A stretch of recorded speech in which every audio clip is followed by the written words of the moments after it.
Hello दोस्तों, स्वागत है भाई आप सभी का मेरे यूट्यूब चैनल आलोक राठी पे। मैं आपका दोस्त आलोक राठी भाई इस वीडियो में स्वागत करता हूं सभी दोस्तों का। दोस्तों ये वीडियो है एसएससी जीडी के मैथ्स के लिए। चाहे तुम भाई अगर दिल्ली पुलिस वाले भी हो या आरपीएफ वाले भी हो तो उसमें भी भाई ये 100% काम करने वाली है। तुम्हें सभी को पता है भाई एसएससी जीडी एग्जाम के मुश्किल से 25-26 दिन बचे हुए हैं और मैथ्स में तुम्हें बहुत दिक्कत आ रही है, मुझे पता है, मैं देखता रहता हूँ तुम्हारे कमेंट।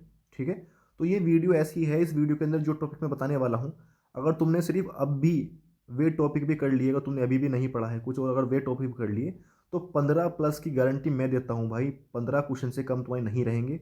और अगर सारे के सारे टॉपिक कंप्लीट कर लिए जो जितने ही मैं बताऊंगा तो भाई तुम्हारे 19, 20 भी आ सकते हैं, 20/20 भी, लेकिन 25+ की तो गारंटी है अगर ये क्वेश्चन कर लिए तो। ठीक है, अगर ना आए 15+ ये टॉपिक करने के बाद तो मुझसे आगे कह देना कि हाँ भैया तुम्हारे 15 बताए हुए टॉपिक में से 15 क्वेश्चन नहीं बने। ठीक है, गारंटी है भाई, बनेंगे तो बनेंगे। तो जो भी दोस्त भाई पहली बार मेरे यूट्यूब चैनल इस वीडियो को देख रहे हो, चैनल को सब्सक्राइब जरूर कर लेना, क्योंकि अभी आगे चल के बहुत कुछ चीज़ें तुम्हें मिलने वाली हैं, बहुत फ़ायदे की चीज़ें, बहुत अच्छा गाइडेंस। ठीक है, तो चैनल को सब्सक्राइब जरूर कर लेना, लाइक और वीडियो को मतलब शेयर भी जरूर कर देना, जिससे ज़्यादा से ज़्यादा बच्चों को फ़ायदा मिल सके। ठीक है, तो जितने भी मैं टॉपिक बताऊंगा इस वीडियो के अंदर वे सारे टॉपिक एक लिस्ट बना के लिख लेना। और जैसे 25-26 दिन बचे हुए हैं, अगर डेली तुम एक एक दो दो टॉपिक करके भी कंप्लीट करोगे, एक एक घंटा भी दोगे इन टॉपिक्स को, तो भाई तुम्हारे मैथ्स में बहुत अच्छा स्कोर होने वाला है, ये मेरी गारंटी है। ठीक है, सिर्फ इन टॉपिक को कर लेना, बाकी कुछ मत करना, बहुत बेस्ट करोगे। शुरू करते हैं भाई। सबसे पहला जो हमारा चैप्टर होता है मैथ्स के अंदर, नंबर सिस्टम को मानते हैं हम। ठीक है, इसके अंदर से मैं तुम्हें दो टॉपिक बताने वाला हूँ और इन दो टॉपिक से एक क्वेश्चन पक्का मिलेगा, मेरी गारंटी है। ठीक है, एक चैप्टर से मैं दो टॉपिक बता रहा हूँ इससे, और एक क्वेश्चन पक्का है। नाम है नंबर सिस्टम। टॉपिक्स का नाम है, एक पहला जो टॉपिक है उसका नाम है हमारा डिविजिबिलिटी रूल। इसमें हमारा देखते हैं कि डिविजिबल हो रहा है या नहीं, 5 से, 6 से, 8 से, इस तरीके से संख्या दी हुई होती हैं। ठीक है, इस तरीके से क्वेश्चन करके दिए होते हैं, उसमें कोई नंबर दे देगा, तुमसे पूछेगा इससे डिवाइड है या नहीं, इस तरीके से। उसके बाद दूसरा टॉपिक जो है उसका नाम है हमारा शेषफल प्रमेय। एक फॉर्मूला होता है हमारा, भाज्य बराबर भाज्य गुणा भागफल प्लस शेषफल। इस फॉर्मूले पे एक क्वेश्चन बनने के पूरे पूरे चांस हैं। ठीक है, तो नंबर सिस्टम से सिर्फ ये दो टॉपिक कर लेना, डिविजिबिलिटी रूल और दूसरा हमारा शेषफल प्रमेय, ये फॉर्मूले वाला। ठीक है, इस दो टॉपिक से एक क्वेश्चन तुम्हारा पक्का है, और पक्का है तो पक्का है, गारंटी है। ठीक है, उसके बाद दूसरा टॉपिक आता है हमारा एलसीएम और एचसीएफ का दूसरा दूसरा चैप्टर। इस चैप्टर से मैं तुम्हें दो टॉपिक बताने वाला हूँ। अगर वे दो टॉपिक तुमने आते हैं तो एक क्वेश्चन की तुम यहाँ भी गारंटी ले सकते हो, बिल्कुल। ठीक है, पहला कुछ जो टॉपिक है, तुम्हें एलसीएम और एचसीएफ निकालना आना चाहिए। छठे क्लास का बच्चा, चौथी क्लास का बच्चा भी अगर कोई होगा तो भी वो भी इन चीज़ों को कर लेगा। ठीक है, एलसीएम और एचसीएफ निकालना आना चाहिए। हो सकता है तुम्हारे एग्जाम में सिर्फ सिंपल क्वेश्चन यही दे दे कि एलसीएम निकालो इसका, एचसीएफ निकालो। ठीक है, क्योंकि एग्जाम के अंदर अगर 20 क्वेश्चन आने वाले हैं तो 14-15 क्वेश्चन वे आएंगे जो बहुत ही मामूली रहेंगे, एवरेज बच्चा बहुत ही आराम से करने वाला है। ठीक है, अगर तुमने हर चैप्टर की मोटी मोटी चीज़ें ही पढ़ ली तो तुम 15 क्वेश्चन तो बहुत आराम से करके आ जाओगे। ठीक है, कोई दिक्कत ही नहीं आने वाली। ठीक, और 15 क्वेश्चन तुम्हें करने हैं। उसके बाद जो दूसरा टॉपिक है वो एक फार्मूला होता है हमारा, एलसीएम गुणा एचसीएफ बराबर एक संख्या गुणा दूसरी संख्या।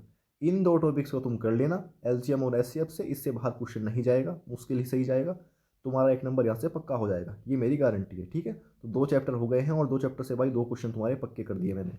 अब बात आती है हमारे सिंप्लीफिकेशन चैप्टर से। सिंप्लीफिकेशन एक बहुत ही हल्का चैप्टर मान के कर सकते हो।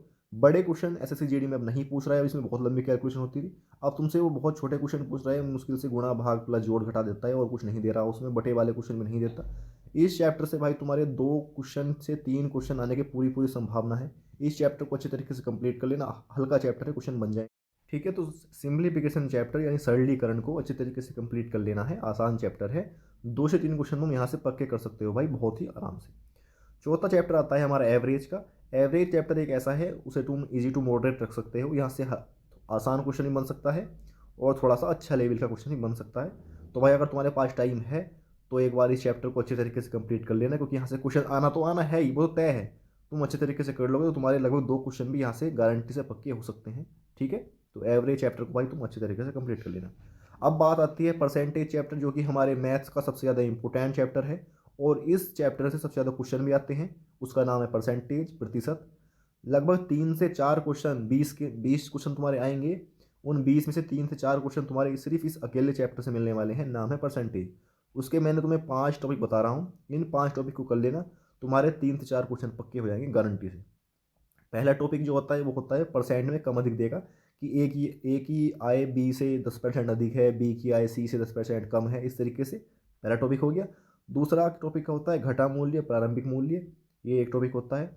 तीसरा टॉपिक होता है हमारा चुनाव का। चुनाव इस टाइम पे एसएससी के हर एग्ज़ाम में सबसे ट्रेंडिंग का क्वेश्चन है चुनाव वाला, चाहे एसएससी का कोई भी एग्ज़ाम हो, जीडी, सीजीएल, सीपीओ, सीएचएसएल, कोई भी हो। ठीक है, चुनाव हो गया। उसके बाद चौथा टॉपिक जो आता है वो आता है रामबाण फार्मूले वाला, X plus Y plus X Y बटे 100। यहाँ से क्वेश्चन बनने के पूरे पूरे चांस हैं, डायरेक्ट फार्मूला लगता है, आसान होता है। उसके बाद जो पांचवा टॉपिक है उसका नाम है खर्च और बचत। ऐसे पूछेगा कि एक ही आय 10,000 है, उसने उसका 20% खर्च कर दिया, 80% बचा लिया और इतना उसमें लगा दिया। ठीक है, ये मैंने तुम्हें परसेंटेज के अंदर 5 टॉपिक बताए हैं। अगर तुमने ये 5 टॉपिक कंप्लीट कर लिए तो तुम्हारे 3 से 4 क्वेश्चन भाई पक्के होने वाले हैं, बिल्कुल गारंटी है। जो मैं बता रहा हूँ सिर्फ वो कर लेना, क्वेश्चन ना आए तो तब बता देना कि हाँ भैया तुमने गलत बताया था। ठीक है। छठा चैप्टर आता है हमारा लाभ हानि का। लाभ हानि से सिर्फ ये पढ़ लेना कि कितना लाभ हो। एक कोई चीज़ हमने 10,000 में खरीदी थी और 15,000 में बेच दी तो कितना लाभ हुआ। कोई चीज़ हमने 15,000 में खरीदी 10,000 में बेच दी तो कितनी हानि हुई। सिर्फ ये टॉपिक पढ़ लेना, तुम्हें यहाँ से क्वेश्चन मिल जाएगा। लाभ हानि से हाल फिलहाल में वो भारी क्वेश्चन नहीं पूछ रहा है। ठीक है, तो एक क्वेश्चन तुम यहाँ से बहुत ही अच्छी तरीके से बना सकते हो, आसान तरीके से।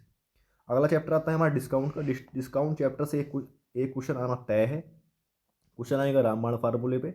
ऐसे पूछेगा कि तुम कोई चीज़ लेने गए और दुकानदार ने तुम्हें दो छूट दी। पहली छूट 10% की थी, दूसरी छूट 15% की थी। तो तुमसे वो पूछेगा कि वो समतुल्य छूट कितनी हुई, मतलब टोटल छूट कितनी हुई या समतुल्य बट्टा कितना हुआ। इस तरीके से फार्मूला लगता है उसमें X plus Y minus X Y बटे 100। ठीक है, इस तरीके से यहाँ से तुम एक क्वेश्चन भाई पक्का बना सकते हो।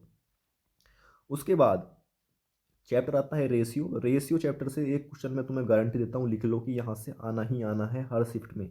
उसका नाम है अनुपात वाला जो फॉर्मूला लगते हैं। तृतीय अनुपात पूछ लेगा, चतुर्थ अनुपात पूछ लेगा, मध्य अनुपात पूछ लेगा। ठीक है, तृतीय अनुपात का फार्मूला क्या होता है, बी स्क्वायर अपॉन ए। चतुर्थ अनुपात का फार्मूला क्या होता है, बी सी अपॉन ए। मध्य अनुपात का फार्मूला क्या होता है, अंडर रूट ए बी। इन 3 फार्मूलों को तुम याद कर लो और तुम्हारा यहाँ से भाई एक क्वेश्चन पक्का हो गया। ठीक है, गारंटी है भाई, आना है तो आना है हर शिफ्ट के अंदर। ये मेरा एक्सपीरियंस है और तुम खुद देख लेना। जिस दिन विश्वास करोगे तो फ़ायदा मिलेगा। ठीक है, आज तक कोई भी चीज़ तुम्हें गलत नहीं बताई है, ना ही बताऊंगा। ठीक है, जाट की जुबान है, कभी गलत नहीं निकलेगी। ठीक। उसके बाद भाई अगला चैप्टर हमारा टाइम एंड वर्क का है। टाइम एंड वर्क से भाई एक क्वेश्चन बहुत इंपॉर्टेंट चल रहा है इस टाइम पे, वो होता है बारी बारी, कि पहले ए ने इतने दिन काम किया, फिर बी ने इतने दिन काम किया, कि दोनों मिलकर कितने दिन में कर सकते हैं। या ऐसा पूछ लिया कि ए किसी काम को 10 दिन में कर सकता है, बी किसी काम को 15 दिन में कर सकता है, तो दोनों मिलकर उस काम को कितने दिन में कर सकते हैं। यहाँ से एक क्वेश्चन आना तय है, गारंटी से आएगा। ठीक है भाई, देखो तुम्हारे लिए मैं इतनी मेहनत कर रहा हूँ भाई, कम से कम वीडियो को शेयर जरूर कर देना। और जो भी दोस्त मेरे पहली बार मेरी वीडियो को देख रहे हैं वो चैनल को सब्सक्राइब जरूर कर लेना। और बताना जरूर कमेंट में करके कि हाँ तुम्हें टॉपिक कैसे लगे, और तुम्हें ये इन टॉपिक से जब तुम मॉक टेस्ट देते हो तो इन टॉपिक से क्वेश्चन मिलता है या नहीं मिलता। ठीक है, सब्सक्राइब जरूर कर लेना दोस्तों और शेयर जरूर कर देना, जिससे कि और बच्चों को भी फ़ायदा मिल जाए। अब बात आती है हमारी चैप्टर है ला चाल और दूरी। इस चैप्टर से जो टॉपिक तुम्हें बता रहा हूँ भाई बहुत इंपॉर्टेंट है, सिर्फ ये टॉपिक से क्वेश्चन कर लेना। पहली बात, तुम्हें एक तो चेंज करना आना चाहिए, जैसे कि मीटर पर सेकंड को किलोमीटर पर आवर में चेंज करते हैं और किलोमीटर पर आवर से मीटर पर सेकंड में चेंज करते हैं। ठीक है, 5/18 से गुणा करते हैं और 18/5 से, ये तुम्हें आना चाहिए। उसके बाद उसके बाद ऐसे क्वेश्चन आएगा कि कोई चीज़ 5 किलोमीटर पर आवर की चाल से चलती है तो वो 10 मिनट पहले पहुंच जाती है, 4 की चलती है तो 10 मिनट लेट पहुंचती है, ये वाला क्वेश्चन। औसत चाल का क्वेश्चन भाई वेरी वेरी इंपॉर्टेंट है। वो ये पूछेगा कि कोई आदमी ए से लेके बी तक 15 किलोमीटर पर आवर की चाल से गया और 20 किलोमीटर पर आवर की चाल से वापस आया, तो उसकी औसत चाल कितनी। औसत चाल भाई बहुत इंपॉर्टेंट है। चोर सिपाही वाला क्वेश्चन जरूर कर लेना, जिसमें चोर सिपाही का सिपाही चोर का पीछा करता है। इस टाइम पे सबसे ट्रेंडिंग क्वेश्चन है चोर सिपाही वाला। ठीक है, तो ये 2-3 टॉपिक मैंने तुम्हें बताया चाल दूरी के, बहुत इंपॉर्टेंट है यहाँ से। नाव धारा से एक सिंपल क्वेश्चन आता है अनुकूल चाल और प्रतिकूल चाल का। अगर अनुकूल होती है धारा की दिशा में तो धारा की चाल और नाव की चाल को जोड़ देते हैं, प्रतिकूल होती है तो आपस में घटा देते हैं। ठीक है, इस तरीके से करते हैं। वेरी इंपॉर्टेंट है ये टॉपिक, यहाँ से क्वेश्चन आने के बहुत सारे चांस है भाई। आजकल वो चाल दूरी को छोड़ के नाव और धारा से क्वेश्चन पूछ रहा है। ठीक है, इस वजह से इसे अच्छे तरीके से कंप्लीट कर लेना। उसके बाद अब हमारी बात आती है चक्रवृद्धि ब्याज और साधारण ब्याज पे, जिस चैप्टर से तुम डरते हो भाई।